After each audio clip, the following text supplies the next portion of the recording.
Hey everybody, and welcome to a special edition of pre-modern matches. What I have is a match that I played against Jesse Onland. I had an issue with my recording software where it just did not pick up any of the sound that he did. So instead, I've brought Jared Doucette on. Say hi, Jared. Hi, Jared. And we're going to do some commentary over this match and try and provide some entertainment and some insight for you guys. Yeah, I'm excited about this. This will be fun. Yep, so I am playing the Junk Zoo deck. It's probably not something that's very well known in the pre-modern world. It's not super popular, but I based the list kind of off of the old zoo decks that Kim Carl Pfeiffer had made. I'm only playing white, black, and green, and basically it's a bunch of creatures: Wax Wanes, Vindicate, Duress, Rancors, and that's about it. So just a real aggressive deck and just tries to go low to the ground. Yeah, the key is the one drops and the Rancors and the you got some decent interaction with the Wax Wane as well as the Vindicate and the top of the curve being basically your Vindicate and the Call of the Herds. But yeah, I think it's a tried and true strategy throughout the history of Magic. Hasn't seen a lot of play in pre-modern, but that doesn't mean it's not like we can't win some games. So. Yep. So looking at the opening hand, I am on the draw. Jesse won the die roll. So I'm looking at a one-land hand that is a Gemstone Mine. So in theory, I could cast any of the cards in my hand, but three of them are Wax Wane, which is not really a card I want to see. And the Gemstone Mine is pretty temporary. So I would need a little bit of luck for, I think, for the top of the deck for this hand to pan out. And even then, I don't think the ceiling is very high because of the three Wax Wanes. It's not really a card you want to draw usually too many of, so I don't particularly like this hand. This is really like a 4 to 5 card hand as it is, and you don't really want to be keeping the Gemstone. If it's City of Brass, you start thinking about it. You know what I mean? Because you can play all your colors. Yeah, I agree. But no, I think this is a pretty easy ship. Yeah, and like anytime that you miss like the land drop here, it really slows down your aggression because if you're not able to go like creature into disruption creature, then your clock is really reduced because you have to decide, am I going to play another threat or am I going to play like the Duress? And so if you're not able to play you're not play spells on curve, then you're going to fall behind.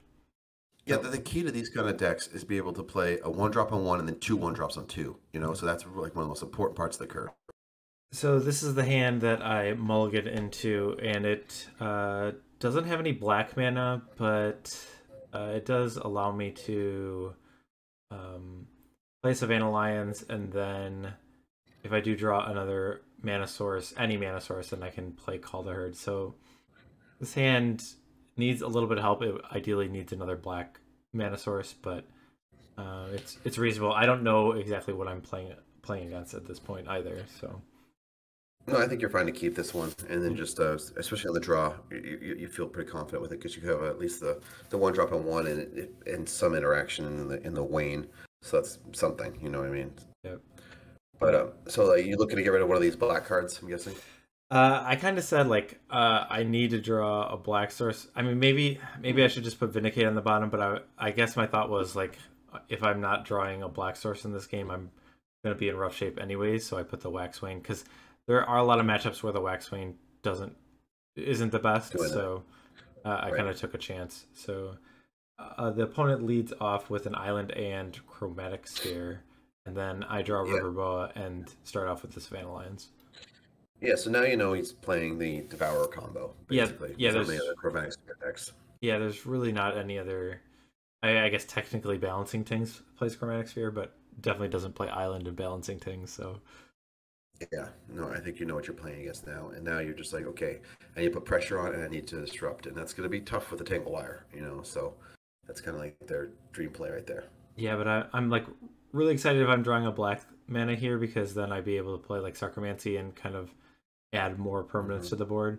But I guess being able to play this Rancor that I just drew is a small consolation prize.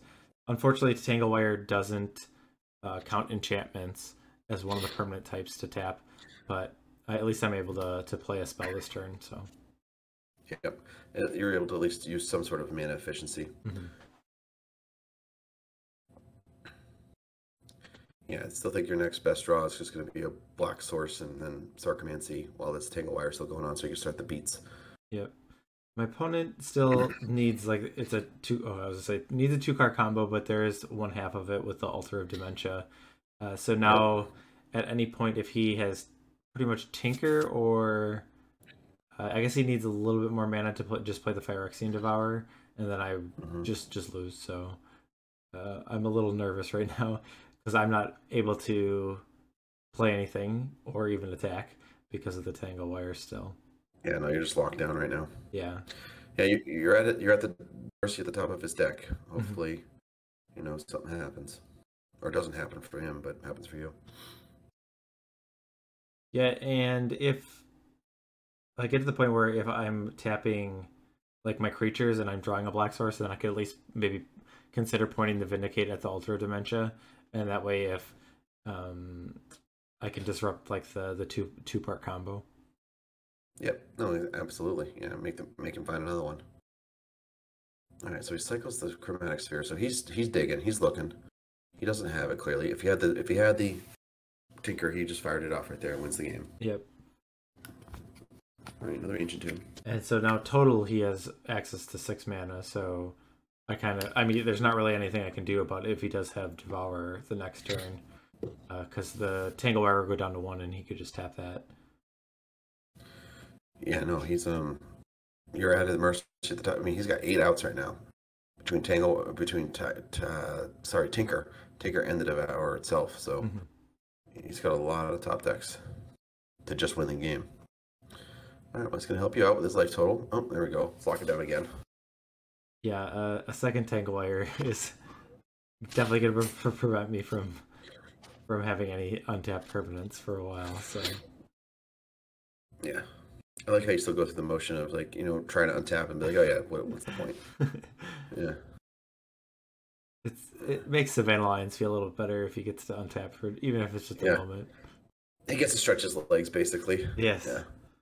He's ready. He's ready to wear these other Rancors. If he ever gets to attack, he will be suited up.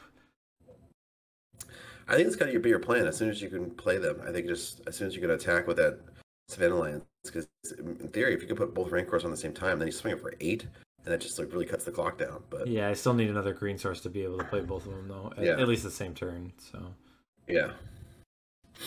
Well, the land's untapped, but the Savannah Lions stayed tapped there. So I don't know. I guess maybe I was wrong about the Savannah Lions needing to untap every now and then. So now he's just down at 2. So now things could start happening. But again, he doesn't have anything going on. I mean, he's got a lot of outs here. Yeah, he had his opportunity to at least like play a Devourer or a Tinker, and it's not in his hand. He looks like he's got 3 cards in his hand right now. Mm-hmm. Again, he's searching with the chromatic sphere. So he's got probably like 8 cards in 45 cards left in his deck. I mean, yeah, I mean, I'm trying to think like what cards would be in his hand if it's just like a bunch of flings. I don't know. Mm-hmm. Oh, and then there it is, another Tangle Wire. He does not want to let you play. He does not want to let you play any Magic at all. Yeah. Oh, and we get to the discard phase. Yeah, I think I got 8 cards at this point. Yeah, still the call I heard, right? Yeah, makes sense. Flashbacks, get some value later if it gets there. Yeah, I think the idea. Yeah, I mean, it's almost like what cards do you want to show your opponent in some sense too, because I mean, the way this game goes, like if I'm going to be attacking, I'm not going to be playing other creatures to the board because I'd just be attacking with the Savannah Lions. So I guess maybe maybe some deck lists would play like Fire Ice or something. I might be able to kill my Lions, but yeah, I don't think I'm ever going to need to cast either half of that Call the Herd. Right, No, I wouldn't think so either. More land from Jesse. Here we have a defense grid. I'm alright with that one. Yeah, that wasn't going to do anything anyway. Yep. And stretch the legs, Savannah Lions. Are we going to let him stretch? Nope. Just a little pat on the head. Yeah. Alright, so I got a discard, and looks like a River Boa goes to the graveyard. It's funny, like that 2 mana is going to be probably really hard to get to. Whereas the Vindicates at least can interact at some point, right? Yeah, So the idea is like if I drew like Swamp and then I had my mana untapped, that I could at least fire off an altar. But I mean, at this point, he's gone so many turns without like doing anything with that altar. I don't know. Like, I don't know if you had a second one, if you would play it. I guess there's no reason not to. I can't think of really any card that would punish you. But no. I don't know. So there's 2 permanents that I need to tap. Okay. So if I'm attacking for 4, you go down to 10. It'd be still a 4-turn clock. Yeah, but if you draw, well, I guess that becomes I guess it changes because the next turn I do have untapped mana. So yeah, I keep the lines untapped and I draw not only a green source but a black green source. So I'm going to. I think you have Rancor up, yeah. Because this also like makes it almost a 2-turn clock because of those Ancient Tombs. Like he's gonna have to probably tap those Ancient Tombs at some point. So now he can't tap either of them basically without dying. Yeah. So you've really put him on the top for Tinker. Because if he gets the card right now, he wins obviously. But yeah, if he doesn't know that I have another Rancor in my hand, so yeah, he might. Right. But yeah, he definitely. Yeah, he's not gonna want to tap the Ancient Tomb unless he's winning this turn. Mm-hmm. Which again, with the Tinker he could, with the Devourer he still could. Yep. And he has got nothing, so he's just gonna. Okay, and I think you. All right. I think I just to go with the plans, right? Yeah. Yeah. So I mean, there's not really much that I have to worry about, especially he's got a defense grid in play. So this very angry Savannah Lions has 8 power, and somehow I end up winning that game after just not doing anything for 8 turns, and Jesse not being able to draw either a Devourer or a Tinker for however many turns. So yeah, Jesse's deck failed him hard there. Yeah, just nothing. All right, so let's talk about sideboarding. If you want to look at the cards that I have available to bring in, what cards look interesting against his deck? Okay, so you got 4 Wastelands, 2 Swords, of Enlightened Tutor, Seal of Cleansing, Plagues, 3 Plagues, a Duress, Armadillo Cloak, Warmth, and Caldera. So the ones that jump out to me first are actually the Engineered Plagues, because you could say Construct. Mm-hmm. And it shuts off. They have to deal with it before the Devourer goes off, because it's just a 1/1 when it comes into play and do it just out of the state-based effects. I don't think the Swords is going to do you much good. Armadillo Cloak, no, this isn't a mid-range battle. Warmth, obviously not doing anything. Call the Herd, I don't think you want to be lower to the ground. And then the Wastelands are interesting too, because I mean I like these in the board because you can impact the opponent pretty well as far as like their Ancient Tombs, their City of Traders, and their Shivan Reefs, which are all important because they need to get either the color fixing from the red or the Soul Land effect. So those are cards to consider for sure. Yep. Yeah, the Wastelands definitely are good against the combo decks. They're kind of just like pseudo time walks. It's just something to buy me a little bit of time. Yeah, it might like disrupt them and actually like throw a big wrench in their plan, but I think the main idea is just that it's something that can buy me another turn and hope that I can deal a few extra points of damage because of it. Yeah, I think the cards that you're looking to bring out right away are the Wax Wanes because they have no targets. Mm-hmm. So I don't think that the little boost of the Wax is going to be worth it. You have the 2 the Guild Mages, I can't remember. Yeah, Apprentices. Thornscape Apprentice. Yeah. Neither of its abilities are particularly interesting, so that's 6 cuts right there. Probably cut a Call the Herd to lower the. Cut a call, at least one call to like lower the curve because you want to be, and you're bringing in 3 drops in the Engineered Plagues, and then the Spirit Guide's okay. The rest of it, I think, is kind of. Yeah, a lot of times I board out the Spirit Guide. It's kind of just like a nod to that I'm only running 20 lands, and a lot of times I have brought in Wastelands, so I usually bring out the Spirit Guide. I guess the one thing that's like the one positive of like keeping Waxwane in is usually the Devourer deck has like Pyroclasm as its sweeper, and that might be able to keep something around. And that's also like the awkward tension of like, I do agree that Call the Herd is kind of clunky in this matchup. Like 3 mana is kind of a lot, but that is a creature that does survive Pyroclasm. But yeah, I kind of come to the same conclusions that you did. I end up bringing in 4 Wasteland, 3 Engineered Plague, 1 Duress, 1 Enlightened Tutor to get the Engineered Plague, and then also a Seal of Cleansing. And the cards I take out are the 4 Wax Wanes, the 2 Thornscape Apprentice.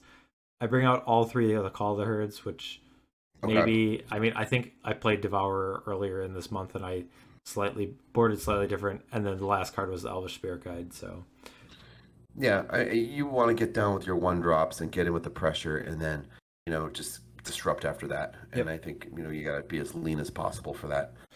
All right, so let's start the next game. Both players have kept their opening 7, and so you're on the draw with this. Yeah. Jesse's on the play. So let's see what happens.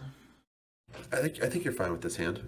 Yeah, like it would be nice to have like another colored source because I'm very likely to be using this Wasteland as a Wasteland. Like Wasteland doesn't actually help me cast very many spells. Like it's River Boa, Vindicate, and like Call the Herd are like the only thing. All the other cards are just like 1-drops. So Wasteland is pretty close to just like a Stone Rain that costs you your land drop in this deck. So now why Sarcomancy over Savannah Lions right here? The reasoning was if I draw a plains, then I'm able to deploy both Savannah Lions and Carnophage. Or like so because if I draw a black land, then I'm just able to play like 2 black spells. I guess with the City of Brass, I guess it doesn't matter. I can't really. I think you want another. My guess is you would definitely want another black source right now, so that you could Duress and play another 2-power beater. Yeah. But the ideal draw. Yeah, but with the City of Brass, I guess it doesn't matter which. Like I'm gonna have access to white or black with the City of Brass either way. So right. I don't know if there was like a benefit to doing it that way. But we do see a quick Tangle Wire come down, and that's again going to prevent me from attacking. Also, the City of Brass deals me some damage while that happens. Yep, but the Wasteland getting the Ancient Tube is huge. Yep, and he has his own City of Brass, so we're each chipping away at ourselves a little. So. Yep. Crystal Bay, that's fine. All right. Well, he's got a lot of things to tap down, so he's at least has access to his mana on his turn. This time you patted your son on the head. Is that your son of the token? That's my daughter. Yeah. That's your daughter. She's about 5 now. I don't remember how old she was. She was only less than a year, I think, at that point. Oh, I don't know. Could be wrong. I don't even remember. But yeah, she's a lot older now. I draw another Wasteland, and I opt to take out the Crystal Vein. So I think the thought is just like, because he's not going to tap it too many times to Tangle Wire. So maybe I should be taking out the City of Brass because it is his colored source. But as a Chromatic Sphere, I just thought maybe the option to have 2 mana, and also if he does tap a City of Brass, he does take an extra point. So I don't know. Yeah, it's kind of helping you. I could see the thought process there. I think. Either way, it's probably okay. So he is going to use he's got to use a Lotus Petal to impulse. So that's kind of telling, obviously, to his hand that he doesn't have any lands. So that's good for me because if he's spending his time like finding mana, that's going to make my Duresses probably a little bit better because I guess he might be able to slip a like Altar of Dementia under stuff. But yeah, I might be able to look at his hand and then kind of disrupt him that way. Okay, green source, not what you really wanted, but you'll Rancor up that zombie token and start attacking next turn. Yeah, so if the Tangle is going to go down to 1, then I have the option. I'm probably just tapping the Forest, I think, at that point. Yep, definitely.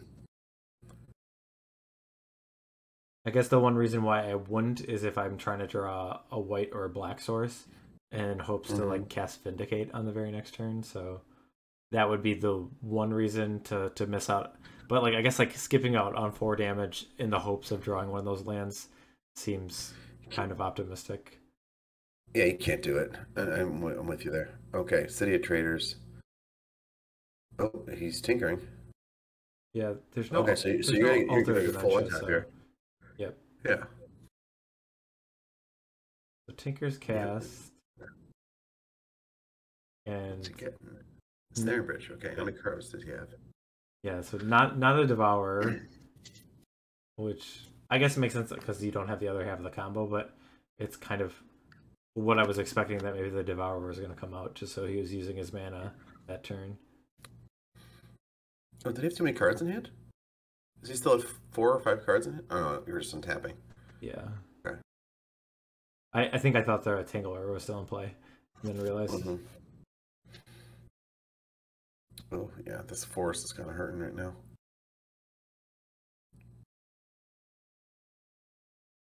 Yeah, just throw out an attacker.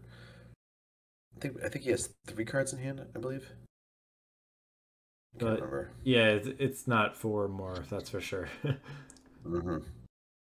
Okay. Oh, maybe it's only 2. That's what I got. Alright, so it's just greater than, not greater than or equal to. Yeah, so if he has 2 cards, you can attack with the Savannah Lions and start getting in. Yep. So that's not too bad. That I guess if he has, but I'm trying to think like what 2 cards would be in his hand that he wouldn't be able to cast. And I guess could be Devourer at that point, and Fling, and I guess Rushing River. But yeah, this Skyshroud Elite's a nice draw. Another 2-power attacker that you can get in there with, and then you can follow it up with a Carnophage too. Yeah, I guess Duress at this point. I was a little surprised that like when the Ensnaring Bridge is here, usually it's pretty easy for the Devourer deck to get pretty low on cards, especially if it has this much mana. So I have to choose between Duress and Carnophage, and it's kind of awkward because it's like I don't really want to take a card out of his hand because that makes it more likely that the Ensnaring Bridge will get under 2 cards for the next turn. So and he doesn't have either piece because he probably would have paid. I mean, maybe he has the Devourer in his hand, but he doesn't have the whatchamacallit, the altar, because he would have just played out the altar, I would think. Right. Yeah, I guess he could have like a Fling or something, but yeah, Fling is what's probably just rotting in his hand right now because it doesn't. Again, so he's also just another probably tinker away. If he has a Fling in his hand, he's just a tinker away from winning the game. Yes, yeah, because of the Chromatic Sphere, he'd be able to do it right away. Right. Okay, so he's thinking. I think he has 3 in hand now. Oh, he's drawing. No, he has 3 in hand. I don't know what he's thinking about his upkeep there. I think maybe at the end of turn he was maybe thinking about using Chromatic Sphere, but I guess it doesn't. Yeah. There's no like real reason not to do it because it's not like it loses you mana if they're already in play. I don't know. Yeah, and if Fling and Tinker are your plan, then you always have the Ensnaring Bridge to throw to Tinker. So like these spheres are just need to cantrip at this point and give you the color mana you need. I assume he does it because he's got at least 1 color is floating still, I think. So we should probably just do the other one and see what happens. He might be a little bit worried that he actually would need like 2 colored spells in 1 turn, or I guess if he needs something to sacrifice, maybe he would look to sacrifice the Ensnaring Bridge to Tinker. But I don't know. I can see keeping the second one. You were pointing at your creature, so I bet you think he's probably thinking about a Rushing River right now. That'd be my guess. I think he was asking. That's the only thing. I think he was asking about like how big is the zombie, and I wasn't sure if he was talking about the token or the Carnophage. I gotcha. Just let me know. It's 1 mana 2/2. Yeah, I think he said he was getting it confused with Carrion Feeder, the one that can sacrifice to grow. Oh, right. Interesting. Okay. So Mind Stone's kind of like another, just almost like a cycling effect in this spot. Mm-hmm. He's passing. I think he still has 2 cards in his hand. So.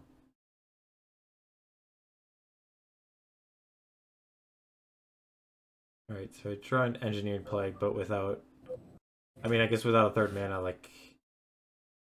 Yeah, obviously it doesn't do anything, but I mean, I think Vindicate is Would Vindicate would have sealed the deal, I think, in the spot anyways, so. Right. You would have been able to swing for 10, right? Yeah. Okay. So you put him to 4. I mean, he's got it. Only a tinker away again. Well, I mean, 4 is just looks like just amount of life he needs since he has a City of Brass and an Ancient Tomb, so he could go to 1 if he needs to use both of those. So I do decide to use Duress here. I think I was just too worried about him having the combination of cards that could kill me. And you also know you're just another mana source away from always just winning this game through Ensnaring Bridge with Vindicates. Yeah, it does have to be a white or a black source, but I think that's like all but pretty awesome. I think there's one more forest in the deck, so it's pretty much every land. Right. I guess there's wastelands, but yeah. Okay, but still, those will do something either way. Yeah. Mm-hmm.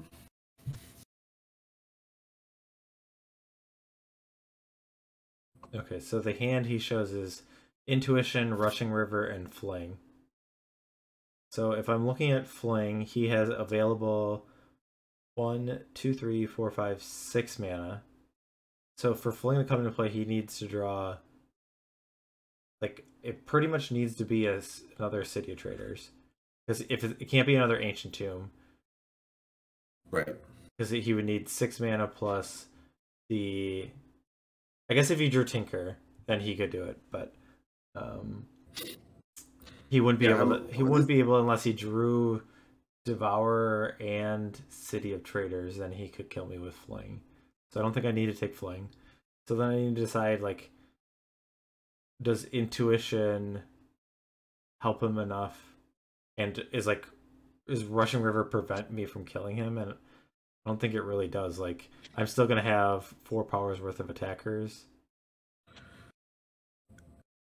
Yeah, and at least 2, depending on how many cards he gets rid of. And again, you always have the Vindicate to destroy the Ensnaring Bridge. I guess yes. Since he does have the Ensnaring Bridge, like, my 4 power creature would not be able to attack. So I guess in theory, like, Rushing River could buy him a turn. Right. My thought here is if he played Intuition at the end of turn, that he could get... Well, he could just get 3 Tinkers, right? Or has he... Yeah, but then he would die to an Ancient Tomb. He wouldn't be able to play it. He would need to top deck another City of Traders, right? He would... Oh, and he wouldn't have another red source. And he wouldn't have the red or the blue source, the cast Tinker. And sure. Because in order to cast the Intuition at the end of the turn, he'd have to get rid of the Chromatic Sphere and take 2 to put him at 2. So he's kind of in a tough spot either way. Like, I don't know if that he's just gonna cycle here. Okay. If he could, yeah. I was gonna say.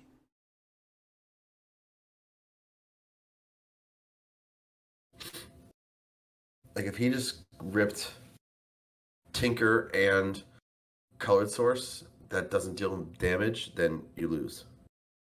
Right? Yeah. Yes.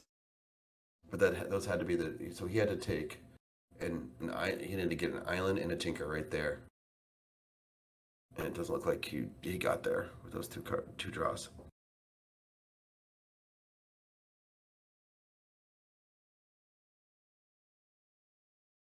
Okay.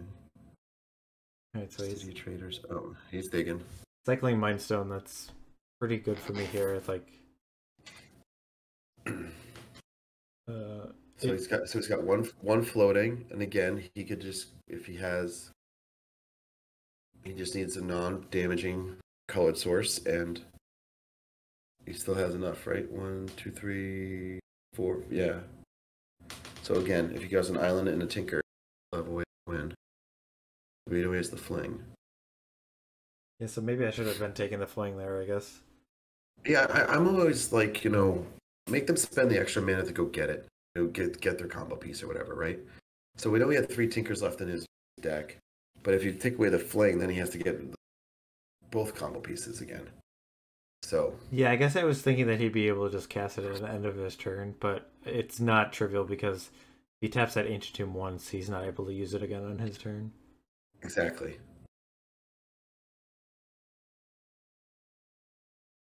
Okay. So he's just trying to get cards out. I mean, I assume he probably has, what, 2 cards in his hand? I wish we could see him. Why doesn't he have a nice hand cam for us? Jeez, come on, man. Yeah. Oh, he did have a island.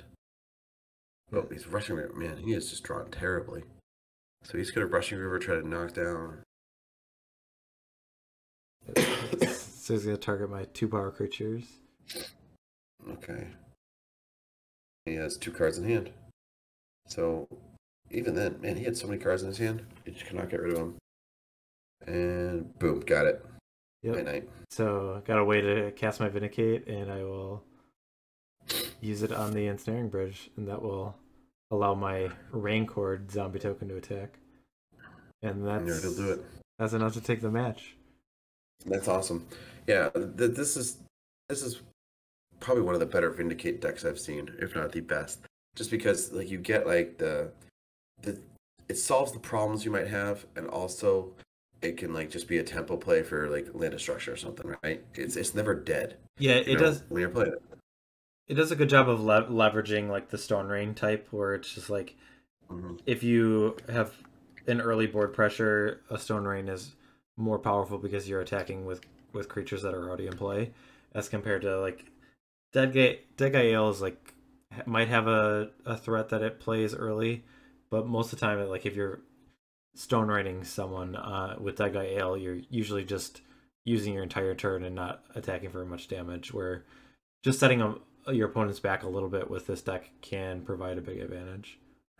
Right, because you could be swinging. You played a 1-drop, a 2-power 1-drop on 1, probably another one on 2, plus the Duress or something, or maybe a Rancor. So maybe you're attacking for at least 6 on that turn, and an additional 6 when you do that like Vindicate a Stone Rain, play. So that's a big tempo. Yeah, or knocking them back. Or we have the situations where like it becomes like a disenchant effect or like a removal spell where it's getting rid of an Ensnaring Bridge and it's no longer a Stone Rain, but there's a target for it that is more impactful. So.